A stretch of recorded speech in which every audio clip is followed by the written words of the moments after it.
Hello, welcome to Great Garden. Dischidia Oiantha is a beautiful trailing plant with small, lush green leaves. It is very easy to care for and is especially suitable for growing indoors or hanging on balconies as an ornamental plant.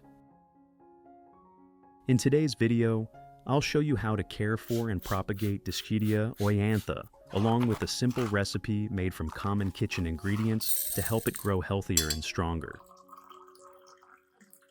If you're new to the channel, don't forget to subscribe to Great Garden so you won't miss more simple yet effective tips on plant care, propagation, and reviving houseplants.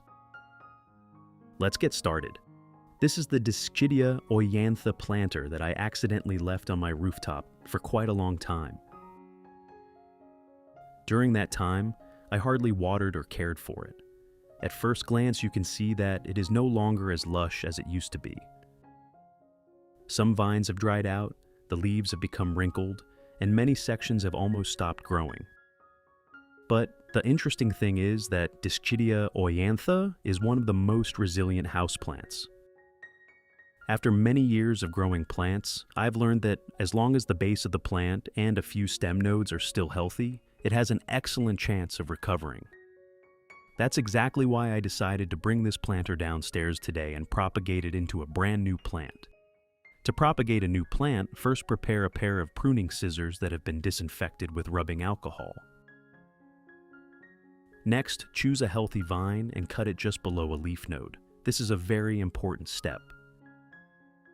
What many people don't realize is that the stem nodes are where Dischidia Oiantha is most likely to produce new roots during propagation.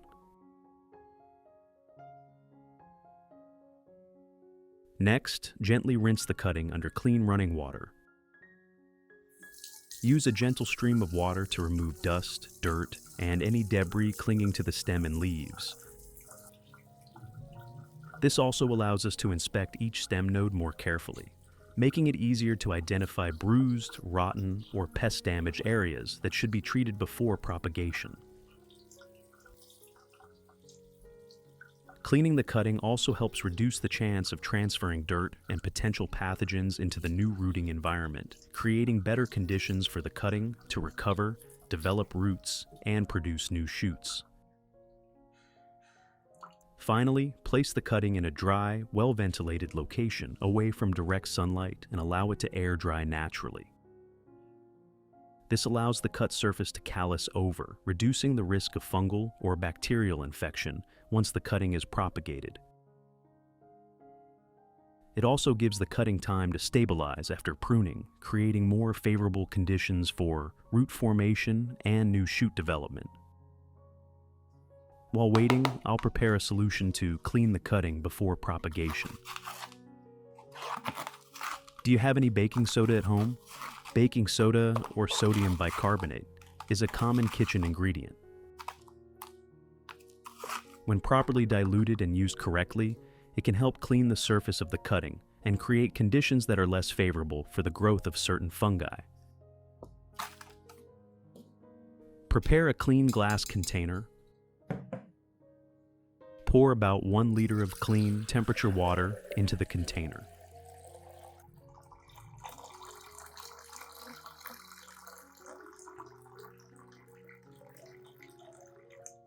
Then add 1 tablespoon of baking soda.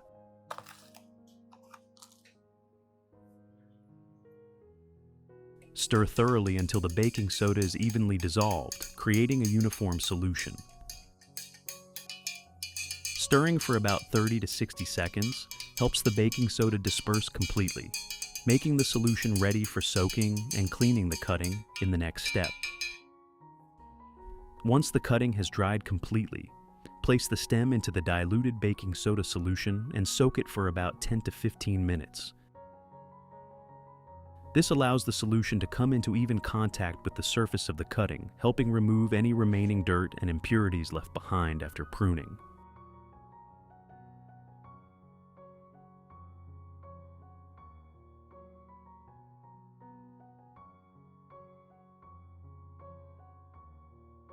After 10 to 15 minutes, remove the cutting from the baking soda solution.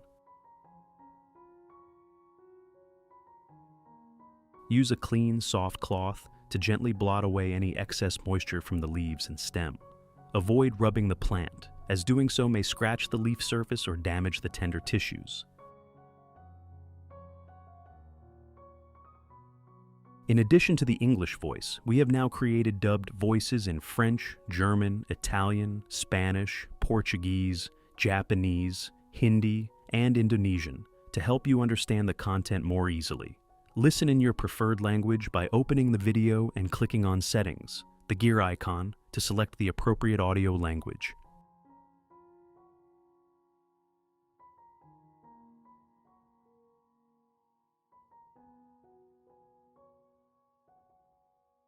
Next, prepare a plastic tray like the one shown in the video. Spread a layer of sphagnum moss across the surface of the tray. This layer of moss helps maintain consistent moisture around the cuttings, reducing moisture loss and creating a more favorable environment for new roots to develop.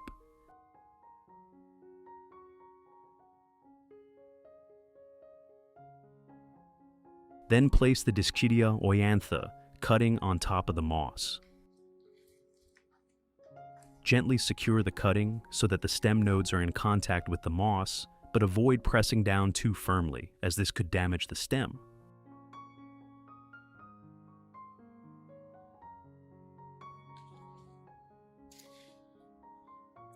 Next, cover the cutting with a thin sheet of moisture-retaining paper, spreading it evenly over the surface. This layer helps maintain stable humidity around the cutting during the early stage, reducing moisture loss and creating favorable conditions for new root formation. Finally, use a spray bottle filled with clean water to lightly mist both the moss and the cutting. Apply only enough water to evenly moisten the moss without soaking it, helping maintain the proper humidity level while the cutting develops roots. If this video helps you better understand how to properly care for your plants, don't forget to like the video and subscribe to the channel so you won't miss upcoming videos.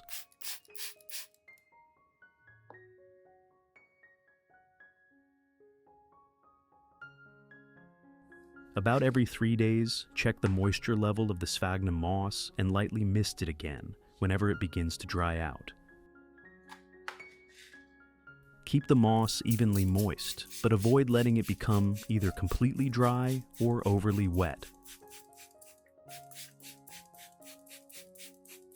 Maintaining consistent moisture in the sphagnum moss helps create a favorable environment around the root zone, supporting the development of new roots while reducing the risk of dehydration during the early stages after transplanting. In addition, checking the moisture level regularly allows you to adjust the amount of water according to the weather conditions and the plant's growing environment, helping prevent excess moisture from accumulating for extended periods and affecting the root system.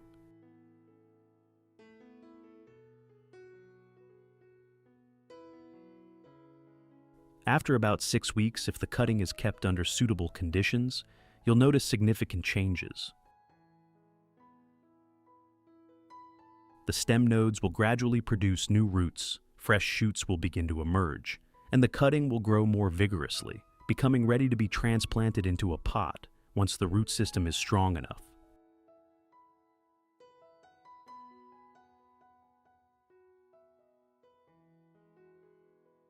At this point, it's time to prepare the growing medium. For this project, I'm using a mixture of 30% loose potting soil and 70% processed coconut coir. The potting soil helps anchor the root system, keeping the plant stable while providing a suitable environment for root growth. Meanwhile, the coconut coir retains moisture while still providing excellent aeration, allowing the roots to receive sufficient oxygen and reducing the risk of waterlogging. Finally, thoroughly mix the two ingredients until they form a uniform growing medium. The finished mix should be loose, retain moderate moisture, and drain well so the roots always have enough air for healthy respiration. A well-balanced growing medium provides ideal conditions for newly formed roots to develop, helping prevent soil compaction and standing water after watering. This is one of the most important factors in helping the plant recover quickly after transplanting, establish a healthy root system, and maintain vigorous long-term growth. Now comes the most important step. Prepare a pot with drainage holes in the bottom, just like the one shown in the video. These drainage holes allow excess water to escape after watering, helping prevent root rot while keeping the growing medium well aerated. First, add a layer of the prepared growing medium to the bottom of the pot. This base layer provides support for the root system and helps the plant remain stable after transplanting. Next, place the plant in the center of the pot, adjusting it so it stands upright, while allowing the roots to spread out naturally without being bent or compressed. Then gradually add more growing medium around the roots until the base of the plant is fully covered. Gently press the medium with your fingers, just enough to stabilize the plant, but avoid compacting it too firmly so it remains loose and well aerated.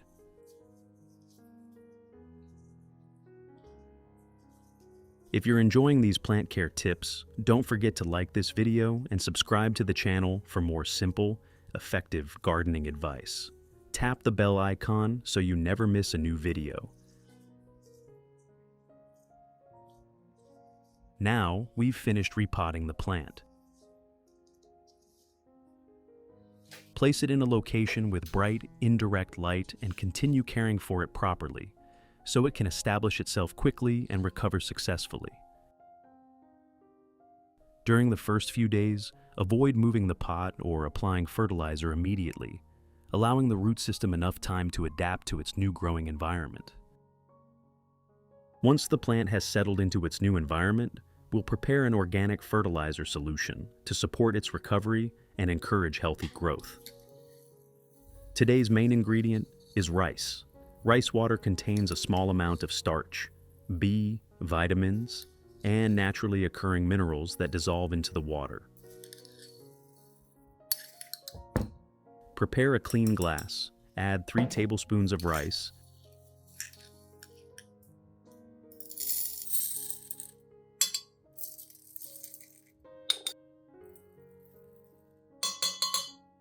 then pour in about 500 milliliters of clean, room temperature water.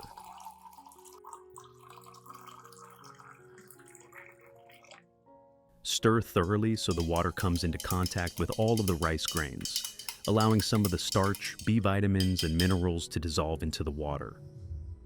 Then cover the container and let the rice soak for about 2 hours before moving on to the next step.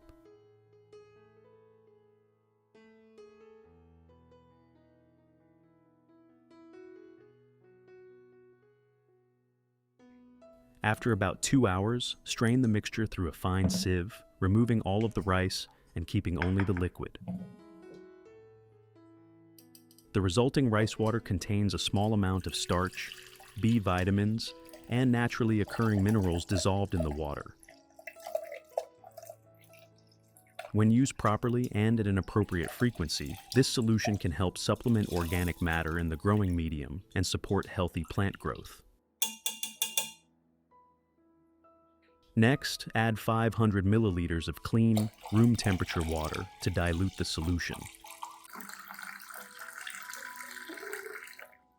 Now, the fertilizer solution is ready to use. First, pour the rice water solution into a watering can.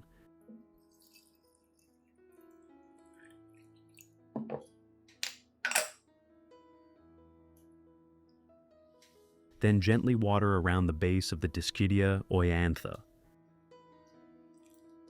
Apply only enough solution to evenly moisten the growing medium, avoiding excessive watering that could leave the roots sitting in water. When used correctly and at appropriate intervals, rice water may help supply a small amount of organic matter and support the plant's healthy growth. In addition, controlling the amount of water applied helps maintain good aeration within the growing medium, reducing prolonged excess moisture, one of the most common factors that can weaken the plant or lead to root rot. After watering, place the plant in a cool location with suitable lighting.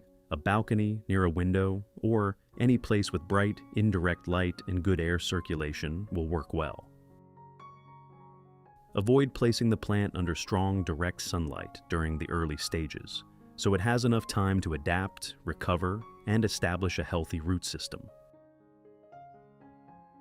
That's the complete propagation method I use for Dischidia Oiantha. Pretty simple, isn't it? With just a few easy-to-find ingredients and by following each step carefully, you can easily propagate many healthy new plants right at home.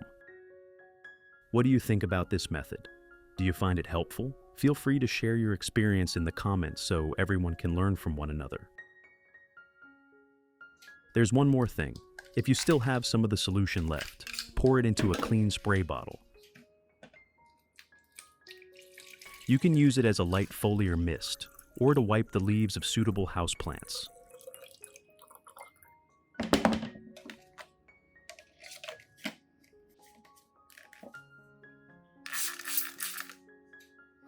Here, I'm using it to lightly mist my Anthurium, Rosemary, and Peace Lily. Rice water contains a small amount of starch, B vitamins, and naturally occurring minerals. When used properly and at appropriate intervals, it may help provide a small amount of organic matter, keep the leaves cleaner, and support healthy plant growth. Apply only a light mist in the early morning or late afternoon, and avoid leaving water sitting on the leaves for extended periods. That's all for today's video. If you found it helpful, don't forget to like, subscribe to Great Garden, and turn on the notification bell so you won't miss future videos about caring for, propagating, and reviving indoor plants. Thank you so much for watching. I'll see you again in the next Great Garden video.